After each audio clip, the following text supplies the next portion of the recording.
Hey, we talk on this show all the time about mindset and prosperity and how you manifest it. But what if the real thing blocking your prosperity wasn't your mindset, but it is your body? Let's talk about that.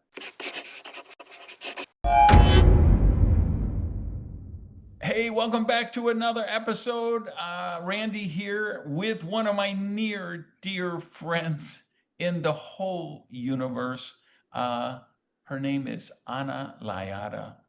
She is a co-member in the Speaker Hall of Fame with me.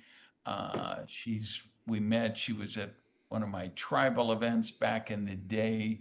She's one of the most brilliant people I know, and she's got a brilliant new book out. I don't have the physical one. Do you got a physical I copy? do. Uh, it's called, Always all right right, here.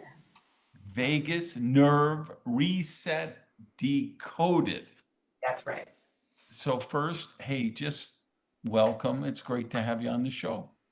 Thank you. I am delighted to be here. I've been looking forward to this ever since we talked. All right, so you're like I'm not pandering when I say she's one of the most brilliant people I know. She's really brilliant.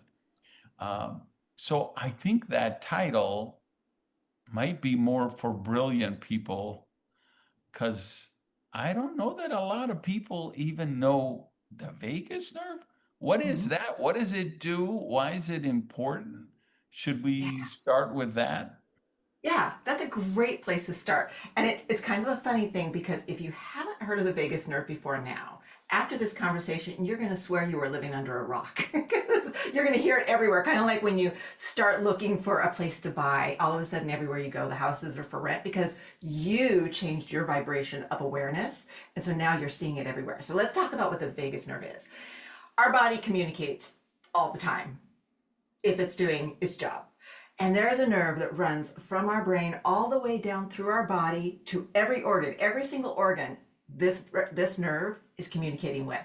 But we think that most of the communication is going from our brain to our body, but 80% of the communication is actually coming from the vagus nerve from our body to our brain, telling our brain, are we in fight? Are we in flight? Are we in freeze? And we are fawn? It's actually giving our brain the signals. So sometimes when we spend all of our time living from our eyes up, from here up, we're actually not really accessing the superpower of our vagus nerve and our body. And so what we're going to talk about is how, if you've done all the doing, if you've put all the ducks in a row and you've done the mindset and all of that, how you might still be sabotaging yourself because you're missing 80%. Yeah, so you use decoded. And actually, before that, I should say, like I went on Amazon to try to get a cover image of the book because I did for the guys who follow my blog, if you didn't see it, I had Anna be a guest blogger and she wrote about this. And so I was on Amazon trying to get a cover for the book. And I was astounded with how many books have vagus nerve in the title. Yes. Like it was, and like your book, I typed in the exact book code, and yours was like the 17th one that Amazon brought up, which you need to, have a conversation with Bezos about that. Because I do. yeah, I mean, I literally typed in the exact title and it still gave me, the vagus nerve from A to Z and vagus nerve, blah, blah, blah. But you use decoded. So I know that was intentional. Can you speak about that? Yeah, one of the things that smart, forward thinking people are looking for is they don't want to just have like a good idea or a good theory. They want to have the science backed behind it as well. Like their inner core says something, but they'd like to have that science that says, okay, here's how you can see it work all the way through your system, both logically as well as intuition wise. I like to go with both logic and intuition. So the decoded part of it is to really give people access to not just languaging what it is that they feel, but why it's happening in the background as well. So throughout the whole book, I keep saying, here's how you might be experiencing when your vagus nerve is not toned, when it's off, when you're feeling in that state of fight, flight, freeze. Here's how it might be feeling, and here's what's happening in the background as science says. So this was a really key thing I saw when I did, of course, the customer research, is people want to know, why is it like this? It's not that we won't take the leap of faith, it's that it helps something in us when we also know the science behind it. So it's woven together like that so that people can let it go and access the power of it. Yeah, so high achievers like us, we need, I think, a certain degree of stress. I know I do that. Mhm. I'm just like when I go on vacation, 5 days is great. But if I'm still there the sixth day in Maui, just laying on the beach, watching the clouds go by, I'm like, I need to get back to work. Okay, this is, you know, I need I need some stimulation. I need some challenge. I need some deadlines in my life because I feel like that's what pulls me forward. Um, how do we know the difference between stress that's good and we want and stress that we're just stuck in survival mode or flight mode or whatever the context might be? Oh, that is such a good question. So, first off, I want to start with you said high achievers. So, this is a really important thing for people to recognize that a lot of times people that have been achieving and perhaps sometimes overproducing or overgiving don't recognize that they're in a socially acceptable survival strategy. They're actually locked into a mode or a code in their own body that is so familiar that it feels almost neutral. And that is the overproducing, overworking, overstressing, and they actually get a little kind of crazy when things are quiet. So I love that you said 5 days into vacation, because that's really important that you're like, okay, now I need to get back to some productivity. What's really worrisome is if you can't ever take a day of vacation without already being there. That's going to tell us that you're actually in a survival code and survival mode in your body because you're so comfortable. When all things go to crazy, you go to calm, right? And a lot of times people that feel that way grew up in a really dysregulated environment. That's kind of the politest way to say it. It might have been an environment that was really dysfunctional. Maybe the people in your lives were arguing all the time or fighting, or maybe you grew up in an environment with a lot of addiction or trauma around it. And so you had to learn that as your baseline nervous system setting of when it's all going chaotically crazy, that's when you feel normal because your nervous system got used to that level of rev, rev, rev, rev, rev. Now, many of us use that to create a really productive career. And we got really good at being the person when it all goes crazy that we stay calm. And that works up until it doesn't. And all of a sudden we realize that our adrenaline is constantly going. Our cortisol levels are off the charts because we're so used to being in that high paced rev that we don't know how to downregulate. We don't know how to relax. We don't know how to give our vagus nerve, the signals that we're not being chased by a tiger. So the fact that you could spend 5 days on vacation and be like, oh, this is great. And then on the sixth day, you're like, okay, now I'm feeling ready to go is really important about health because that is giving yourself the cycle of both relax and repair and the cycle of, okay, let's go, let's rev, let's get, in action. But what happens is usually people don't know how to do that. And so they start to erode their nervous system because they're always on go, always on go, always on go. And people don't like being around them because they're like, you make me nervous. You make me shake. I don't feel safe around you. And I don't really know the words. I don't know how to say to you, I can't breathe when I'm around you. I'm holding my breath and I don't know why. But it's because that other person doesn't actually know how to bring their nervous system in and out of regulation. So what do they do in that scenario? Because that was going to be my next question was, Okay. hey, give me a specific example like, and I'd like two. So the first question is relationship. Second one will be money. So the same question for both. Like, hey, I think that's what, because I'm not regulating this right, it's affecting my love life. I Yeah. can't find a husband or a wife or whatever, or I'm in a relationship, but it's very chaotic or stressful. And so what do they do with that? They Yeah. say, okay, you kind of sold me, Anna, that maybe it isn't just my wife is crazy or my husband is crazy. It's that I might be contributing something to this. Where do they go with that? Okay, so the first thing that is so important is that you become a friend to your own nervous system. Before you get out there and point fingers at anybody else, if you can learn as a partner, as a parent, to regulate, to calm, to bring your own nervous system into rest and digest, this will make a huge difference in your partnership because you will no longer be so attracted to crazy.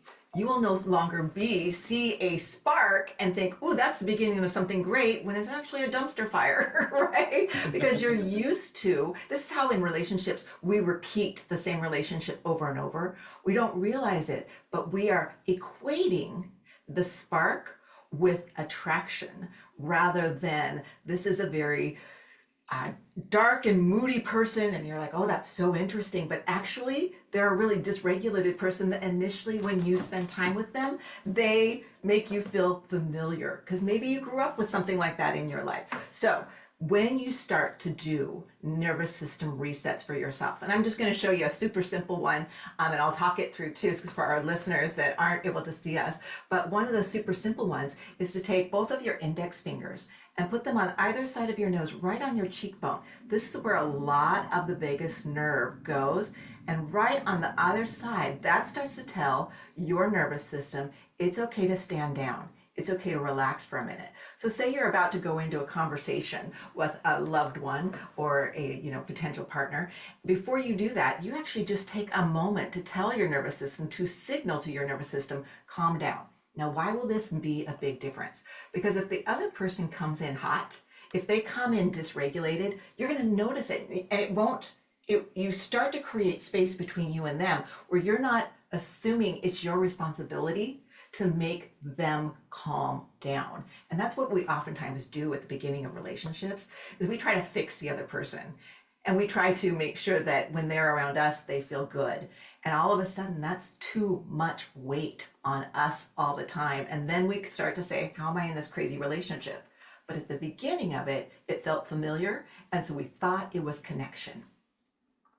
Trying to fix the other person. I don't know. I wouldn't know anything about that. Exactly. I'm sure no one, everybody's like, this lady doesn't know anything. I've never tried to fix anybody else. I always take people exactly as they are, and I always see them exactly as they are. No projection here. Do you know? I believe those are acupuncture points. Do you know if that's true? Absolutely, absolutely. Acupuncture is very complementary to the vagus nerve, and many of the points in acupuncture are touching on some of the same core points of where the vagus nerve runs in our body. And because Yes, it's massive how where it goes, it touches everything. yeah, it seemed to me that because I get acupuncture pretty regularly, it seems to me that's about the spot he puts a couple needles. Yeah. Okay, so now let's go to the second example, money. How is this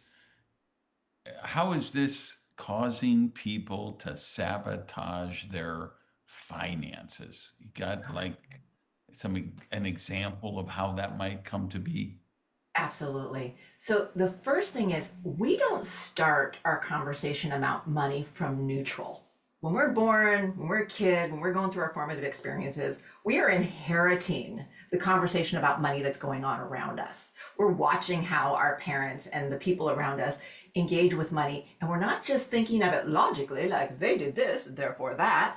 We're actually literally watching and replicating their nervous system I'll give you an example of this. I remember my grandmother said to me one time, she gave me a penny and she said, don't spend it all in one place. Well, I was a very serious little girl and it A really penny? stressed me out. A She said, don't penny. spend a penny all in one She place? did. She did. And I was like trying to figure out how not to spend this penny all in one place. Well, now I know that it was, a joke, right? But she was very serious about it. And so all of a sudden, my relationship to money from this penny became like, I'm not smart about how to use money because I don't know how to spend this without spending it all in one place, right? So Right. my nervous system around money became very hyper vigilant. Like, how do I make sure? And so when I would think about money, I would hold my breath without knowing. So I would tell my nervous system, money is something to be scared of. And it took me a long time to realize, oh, when I'm writing a check to someone, when I'm paying for something, I'm holding my breath.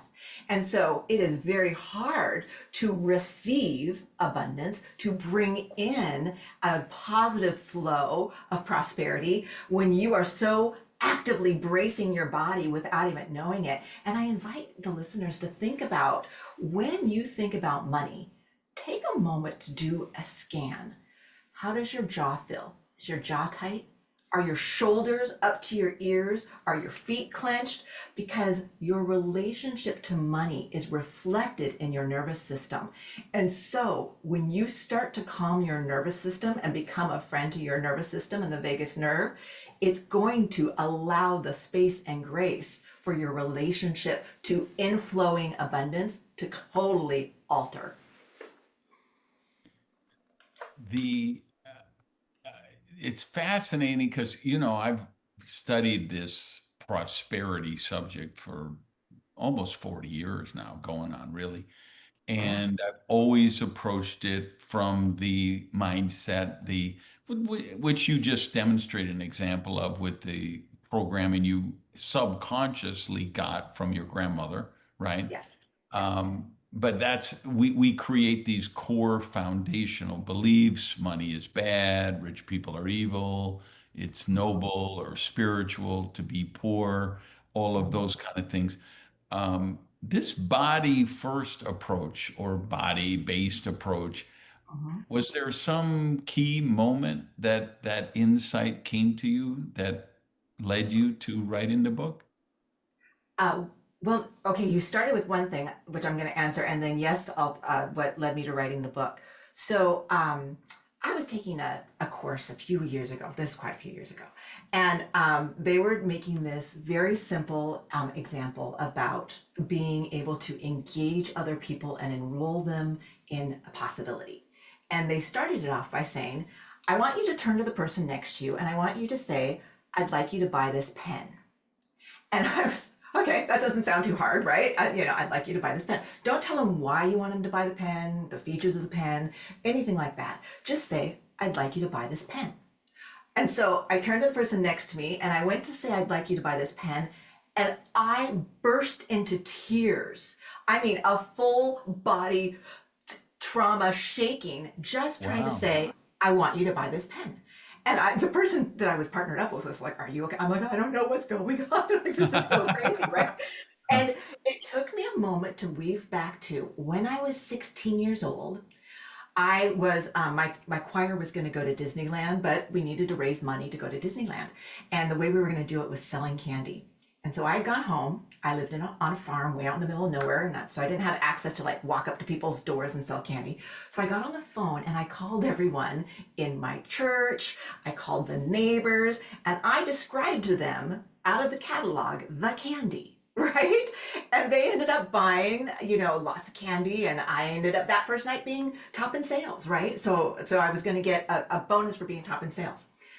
The next day, my father came home, and he came into the house, and his nervous system was not regulated. From the moment he walked in the door, I knew there was danger. It was like a massive black cloud was walking with him, and I had no idea why I was in trouble, but I knew I was in trouble, and my whole nervous system went into, oh my God, oh my God.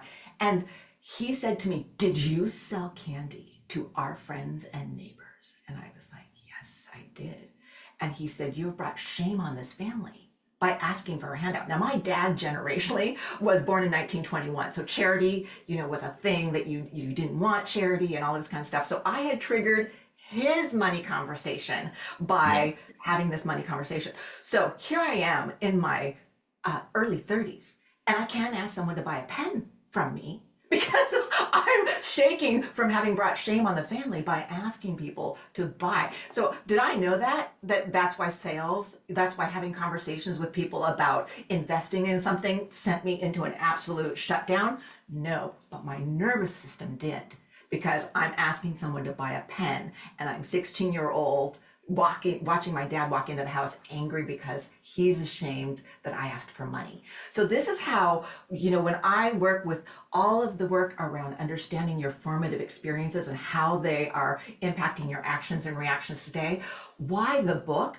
was because people would oftentimes say, well, I get it for them, but I don't understand how I'm supposed to do that. Like, how am I supposed to see that in myself? So this book in particular was, how can you start signaling to your body, to your nervous system, to your vagus nerve, that you're safe, and then noticing where your body's like, I don't think so. I got a question about that. I'd like to pull back a little bit, because you don't have to believe in your nervous system. You just have to start giving it the signals of, we're not being chased by a tiger. It's okay to relax and breathe. And it will start to say, huh, really? And you'll see it in sleeping better, sleeping deeper. People asking you things like, did you did you like did, did you get something done? They think they're trying to figure out what's wrong with your face, but they don't realize that your face is held in such a tight mask, right? Did you Yeah. get your braces off? We'd say if you were a kid, right? Did you get glasses? Did you get glasses off? But what's happening is, you're communicating by the practices in this book. You're communicating to your body, it's okay to relax. I'm no longer 16 with my dad walking in the door and I'm scared and I don't know why. And it's about money. And so now you're inviting the abundance of money into your world. I had sold more candy than anybody else, and I got in deep trouble for it. And for years around money, I was afraid of doing better than other people with regard to money, and didn't even know that it was my nervous system from 16 years old. Okay, so I just discovered something when we had dinner together at the Speaker Hall of Fame banquet. Yes. Um, so for those who, most of you don't know, I finally found out what was causing me a lot of health challenges. I actually used artificial intelligence to figure it out because seven different doctors could not. So I had this condition called mast cell activation syndrome. So basically, what happens, your body, your digestive tract, your nervous system, whatever, thinks you're allergic to everything. So, stuff I had eaten for 40 years, I was now deathly allergic to. And so I figured this out through AI. So I'm having dinner with Anna, and she tells me, yes, or maybe Brian said, Anna has that too. Um, so I have to, I love Tim Ferriss' podcast, and I listen to him regularly. And a lot of times he's like, because he does what I do. I do what he did. I learned it from him, which is I bring on and interview people that I would want to talk to about things I would want to talk about, right? So, and he'll say, this is a very selfish question, but I want to know. So this is me saying, this is a very selfish question. What is, if any, the connection between this mast cell activation syndrome that you and I share Mhm. and the vagus nerve being crazy? You are right on the money, literally. So I had been doing everything healthful for myself. I did celery juice for 12 years every morning, 16 to 32 ounces. I did every protocol in the world because I was constantly chronically inflamed, and chronic fatigue was just taking me down. I mean, it got to a point right at the beginning of the pandemic, after serving in a really national role, that I couldn't get out of bed. I was literally on Mattress Island, unable to function, unable to do anything other than crawl to the bathroom and take care of myself and get back into bed for days on end. So I was really hurting. And I was looking for everything. And then I worked with a professional that said, You have mast cell activation. And what it is your body is in constant alert from years of hypervigilance, from years of trying to do, produce, and be kind to everyone and do everything for everyone so that you will feel safe. Because many other things formatively did not set me up to feel safe. And so I'm like, okay, but what does that mean? And he said, when you are around something, say it's a smell, instead of your body going, hey, is that dangerous? And sending one firefighter, it sends 1,000 fire trucks.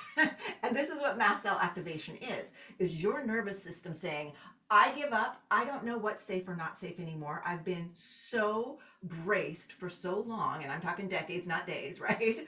I've been so braced that I'm just going to treat everything like it's dangerous and poisonous.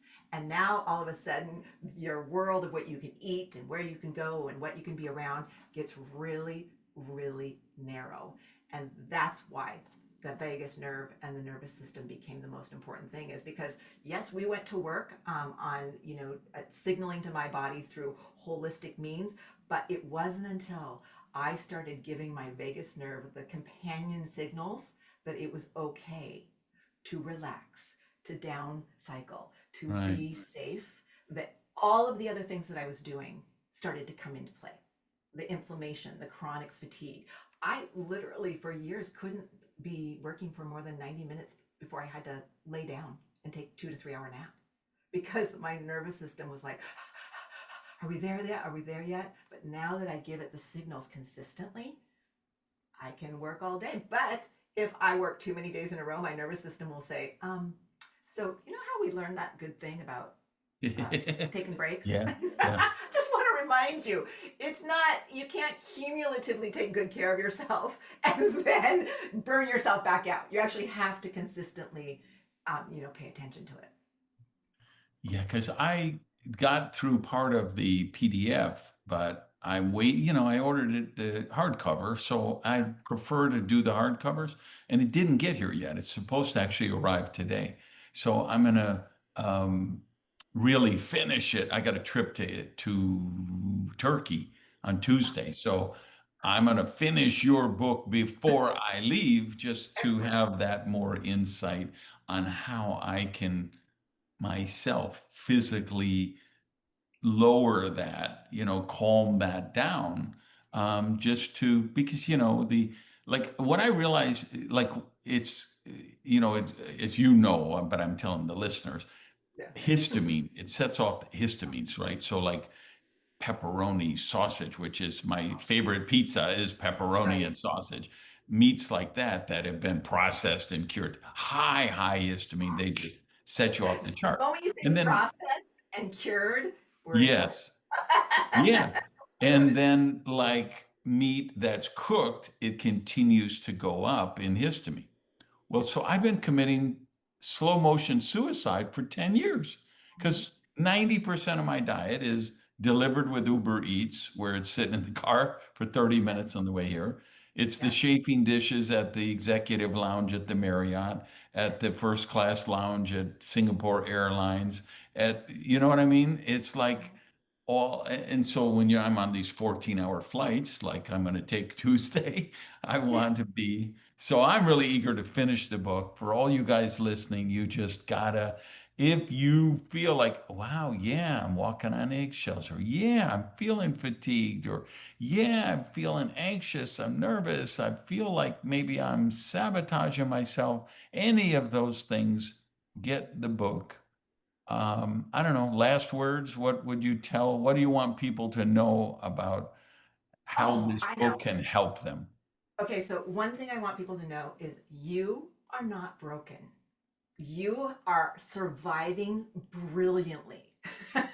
But if you are really tired of surviving, if you are really tired of just getting to the next day, get this book because it's designed for high producing people who want to make a big difference in the world, who want to have a lot of prosperity and success, but don't know that they're actually sabotaging themselves every day. And it's all about the practices that you can weave into those busy moments. I'm not asking you to go away on a retreat.